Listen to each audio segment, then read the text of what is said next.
Good morning. आज हम फिर मौर्य साम्राज्य के अंतर्गत अशोक सम्राट को देखेंगे। इसमें भाग 1 को हम पढ़े थे, जिसमें अशोक के शिलालेख के बारे में देखे, उनके धर्म की उनकी क्या नीति थी और उनका जीवनी के बारे में हम देखे थे। आज उसका अगला भाग हम देखेंगे, जिसमें सर्वप्रथम हम देखेंगे शिलालेख के बारे में जो पढ़े थे उसमें से कुछ क्वेश्चन पूछे गए प्रीवियस एग्जाम में हैं, उसको देखेंगे कि शिलालेख से क्वेश्चन जो आता है कि सर्वप्रथम पूछा है कि सर्वप्रथम शिलालेख लिखने का श्रेय किसे? तो लिखने का श्रेय जो है ईरान के शासक दारा को जाता है। तो एक क्वेश्चन तो ये पूछा गया है। अगला है कि अशोक के शिलालेख में अशोक के नाम की जगह जो है देवनाम प्रिय और प्रियदर्शी का उल्लेख मिलता है। सबसे अधिक बात जो है देवनाम प्रिय प्रियदर्शी, इसी का उल्लेख मिलता है। प्रियदर्शी का मतलब होता है जनता का प्रिय, यह भी पूछा हुआ है। और तीसरा हम देखते हैं कि अशोक के नाम की जगह अशोक का नाम जो है अशोक के कितने शिलालेखों में आता है। तो अशोक के नाम जो है अशोक के 4 शिलालेख में चर्चा किया गया है, इसमें देखेंगे। और देवनाम प्रिय की उपाधि सर्वप्रथम जो है किसने लिया था? दारा ने लिया था। और दूसरा जब देखेंगे यह तो श्रीलंका के राजा तीस, सर्वप्रथम उपाधि किसने लिया था? दारा ने लिया था। उसके बाद श्रीलंका के राजा तीस ने लिया था। और इसके बाद हम देखते हैं कि उनके नाम की चर्चा अशोक की चर्चा कितने शिलालेख में किया गया है? तो 4 शिलालेख में किया गया है। अशोक का नाम की चर्चा अशोक, तो इसमें देखेंगे पहला मौस्की, सबसे अधिक बार अशोक के नाम की चर्चा जो है मौस्की शिलालेख में मिलता है। दूसरा देखेंगे गुर्जरा, तीसरा नेट्टूर, चौथा देखेंगे उदय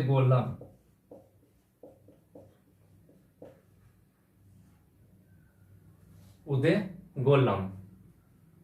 इसके बाद हम आगे देखेंगे कि उनके स्तंभ लेख के बारे में पढ़ेंगे कि शिलालेख तो पढ़ लिए, फिर स्तंभ लेख को देखेंगे कि स्तंभ लेख जो है तो इसको भी हम 2 भागों में बांटकर पढ़ेंगे। एक जो है सप्त स्तंभ लेख, दूसरा लघु स्तंभ लेख। सप्त स्तंभ लेख में हम 6 स्तंभ लेख के बारे में पढ़ेंगे। सबसे पहला है दिल्ली टोपरा का स्तंभ लेख। यह जो है पड़ता है हरियाणा के टोपरा, और इसे जो है फिरोज शाह तुगलक ने दिल्ली में लगाया था। कौन? फिरोज शाह तुगलक। उसके बाद दूसरा हम देखेंगे दिल्ली मेरठ अभिलेख। यह जो पड़ता है यह मेरठ में पड़ता है, और इसे भी फिरोज शाह तुगलक दिल्ली में ही लगवाया था, दिल्ली में। और यहां से एक क्वेश्चन पूछा हुआ है कि इसकी खोज जो है 1750 ईस्वी में स्टीफन टेलर महोदय ने किया था। टेलर ने कब किया था? 1750 ईस्वी में इसका खोज जो है स्टीफन महोदय ने किया था। और इसके बाद ये 3 जो हम देखते हैं कि लोरिया, नंदगढ़ और रामपुरवा, ये तीनों जो मिला था ये मिला था चंपारण से। और उसके बाद है एक अभिलेख प्रयाग प्रशस्ति जो है, यह जो है मध्य प्रदेश के कौशाम्बी में, कहाँ? मध्य प्रदेश के कौशाम्बी में मिला था। इसे अकबर जो है कहाँ लगाया था? इसे अकबर इलाहाबाद में लगाया था, इलाहाबाद। इसमें क्या है कि इस स्तंभ लेख में जो है सबसे अधिक चर्चा, ये क्वेश्चन पूछता है कि किस अभिलेख में समुद्रगुप्त की चर्चा की गई है। तो प्रयाग प्रशस्ति में जब हम देखेंगे तो सबसे अधिक बार समुद्रगुप्त की चर्चा किया गया है, समुद्रगुप्त। उसके बाद देखेंगे जहांगीर का चर्चा मिलता है, और उसके बाद देखेंगे अशोक का चर्चा मिलता है। और इसके बाद हम पढ़ेंगे कि एक ये तो 6 को हम देखें। उसके बाद देखते हैं लघु स्तंभ लेख में एक सारनाथ स्तंभ लेख के बारे में कि सारनाथ स्तंभ लेख क्या था। तो सारनाथ स्तंभ लेख में देखेंगे कि यह सारनाथ जगह कहाँ पड़ता है, यह बनारस के बगल में जो है सारनाथ पड़ता है, अशोक ने बनवाया था। और इसमें क्या था कि यह उत्तर प्रदेश वाराणसी के नजदीक सारनाथ। इसमें हम देखेंगे कि यह जो है सारनाथ स्तंभ में देखेंगे 4 शेर का फोटो चारों तरफ मुंह करके बैठा हुआ है और बीच में एक देखते हैं चक्र, जिसमें उस चक्र में 32 तिल्लियां हैं। इसमें कितनी तिल्लियां हैं चक्र में? 32। और यही जो है चक्र यही कहलाया है धर्म चक्र परिवर्तन, धर्म चक्र परिवर्तन। और इसी से प्रेरणा लेकर के अशोक चक्र को जो हम तिरंगा झंडा में देखते हैं, जिसमें अशोक चक्र तिरंगा में 24 तिल्लियां, कितनी तिल्लियां हैं? 24 तिल्लियां। यहां से भी क्वेश्चन निकलता है कि इस चक्र में जो है 32 है और तिरंगा में जो देखते हैं इसमें 24 तिल्लियां हैं। यह अशोक चक्र की प्रेरणा लेकर के, अशोक चक्र से प्रेरणा लेकर के धर्म चक्र में लिया गया है। तो राष्ट्रीय ध्वज में कितनी तिल्लियां हो गई? 24 तिल्लियां हो गई। और इसके बाद हम फिर यहां से देखते हैं कि इससे भी कुछ क्वेश्चन जो है सप्त स्तंभ लेख से पूछा गया है, उस क्वेश्चन को भी हम देखते हैं। तो स्तंभ से भी प्रश्न पूछे गए। इसमें सबसे पहला हम देखेंगे भाबरू स्तंभ। इसमें क्या था कि इस स्तंभ से पता चलता है कि वो मगध, इस स्तंभ में क्या बताया गया? मगध का सम्राट। ये भी पूछा हुआ प्रश्न है। दूसरा हम देखेंगे यही भाबरू जो है, इसी को बैराट। यह जगह कहां पड़ता है? राजस्थान, जयपुर। और इसका आकार की बात करेंगे तो यह बेलनाकार था।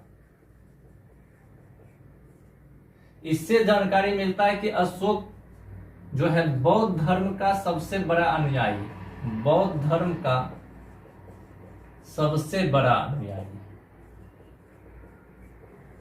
और इसके बाद हम देखेंगे कि अपने राज्याभिषेक के 10वें वर्ष जब वो बोध गया भ्रमण करने के लिए निकलते हैं, तो बराबर की पहाड़ियों को काट करके आजीवक संप्रदाय जो लोग विष्णु की पूजा किया करते थे, जैन धर्म में देखे थे, उनके लिए 4 जो है गुफा का निर्माण किए थे। 4 गुफा का निर्माण कहां? बराबर की पहाड़ियों को काट कर, बराबर की पहाड़ी, यह कहां पड़ता है? बोध गया। काट करके, जिसमें एक कर्ण, सुदामा, चौपार, विश्व झोपड़ी,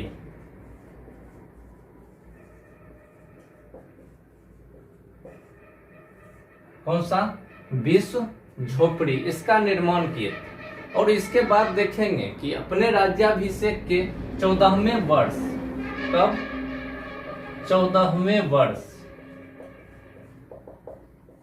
धम्म महापात्र की नियुक्ति, धम्म महापात्र की नियुक्ति क्वेश्चन पूछता है किसने किया था? अशोक ने। यह भी पूछा हुआ है किसका? धम्म महापात्र की नियुक्ति। और उसके बाद हम देखेंगे कि वह 20वें वर्ष जो है कौशाम्बी, 20वें वर्ष वह उत्तर प्रदेश के कौशाम्बी में भ्रमण करने के लिए निकले थे। वहां जो कर लग रहा था, टैक्स लग रहा था किसान पर, फसल पर, उस समय था 1/6 भाग, उसको यह 1/8 कर दिए। तो इस प्रकार इसमें देखिए कि पूछे हुए प्रश्न की भाबरू स्तंभ से हमें जानकारी मिलता है। मगध का भाबरू स्तंभ में अशोक को मगध का सबसे बड़ा सम्राट बताया गया। भाबरू बैराट जिसका आकार बेलनाकार आकार का था, यह बौद्ध धर्म का सबसे बड़ा अशोक को अनुयायी बताया गया है। उसके बाद देखे कि जब बोध गया भ्रमण के लिए निकले थे तो वहां बराबर की पहाड़ियों को काट करके आजीवक संप्रदाय के लोगों के लिए 4 गुफा का निर्माण, कर्ण, सुदामा, चौपार, विश्व झोपड़ी। और आजीवक संप्रदाय के लोग विष्णु की पूजा किया करते थे। 14वें वर्ष राज्याभिषेक के जब निकले थे उस समय वह धम्म महापात्र की नियुक्ति किए थे। और 20वें वर्ष में कौशाम्बी, उत्तर प्रदेश के कौशाम्बी जब घूमने गए थे तो वहां जो टैक्स लग रहा था 1/6 फसल पर भाग, उसको 1/8 कर दिए थे। और इसके बाद जो हम देखेंगे कि स्तंभ लेख के बाद देखेंगे उनका अभिलेखों के बारे में देखेंगे कि कौन कौन से अभिलेख थे। तो सारा अभिलेख तो हमें नहीं पढ़ना है, उसमें कुछ जो है VVI जो बार बार परीक्षा में पूछे जाते हैं उसको एक बार देखते हैं कि अभिलेख के बारे में। तो सबसे पहला जो हम देखेंगे इसमें देखेंगे एक कौशाम्बी अभिलेख।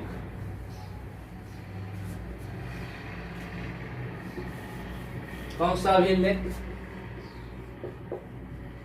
कौशाम्बी अभिलेख। इस अभिलेख में उनकी एक पत्नी कारूबाकी का चर्चा मिलता है, कारूबाकी का, और इसलिए इसे रानी का अभिलेख भी कहा जाता है, रानी का अभिलेख। यह प्रश्न बार बार पूछता है कि किस अभिलेख को रानी का अभिलेख कहा जाता है। और इसमें जब देखेंगे कि अगला शासक, इस अभिलेख में जो है अशोक के बाद अगला शासक, उनके पुत्र का नाम क्या रहता है? कुणाल। कुणाल की चर्चा मिलती है। किसकी चर्चा है? कुणाल की अगले शासक के रूप में। और इस कौशाम्बी अभिलेख में संघमित्रा और महेंद्र, उनका पुत्र संघमित्रा और पत्नी संघमित्रा और पुत्री महेंद्र का भी चर्चा किया गया। और एक चीज और याद रखेंगे कि यह क्वेश्चन पूछा गया है कि उनकी पुत्री संघमित्रा और महेंद्र, पुत्र महेंद्र को वह श्रीलंका बौद्ध धर्म के प्रचार करने के लिए वह भेजे थे। और इसके बाद देखेंगे कि इसमें जो है एक पुत्री चारुबाकी, चारुबाकी की भी चर्चा मिलती है। और इस चारुबाकी की चर्चा किया गया है कि इसका शादी जो है नेपाल नरेश देवपाल के साथ। तो इसमें जो है कौशाम्बी अभिलेख को ही रानी का अभिलेख कहा जाता है। इसमें जो है अगला शासक के रूप में अपने पुत्र कुणाल का चर्चा मिलता है, एक पुत्री संघमित्रा और पुत्र महेंद्र का भी चर्चा किया गया है। पुत्री चारुबाकी का विवाह नेपाल नरेश देवपाल के साथ मिलता है। तो इसमें मुख्य रूप से इतना ये बार बार पूछता है। और उसके बाद देखेंगे चौथा अभिलेख। चौथा अभिलेख में पढ़ेंगे कि इसमें जो है भेड़ी घोष की जगह धम घोष की घोषणा, किसकी? धम घोष की घोषणा किसके द्वारा? अशोक के द्वारा। तो ये एक चौथा देख लिए। और उसके बाद देखेंगे कि एक आठवां, इसमें देखेंगे कि इस अभिलेख में देखेंगे उनके यात्रा का वर्णन किया गया है, यात्रा का वर्णन 8वां में। फिर देखेंगे एक 12वां, इसमें जो है स्त्री महापात्रों की नियुक्ति का वर्णन किया गया है, ये नियुक्ति। और ये भी पूछा हुआ ये भी। और एक 13वां अभिलेख जो है 13वां,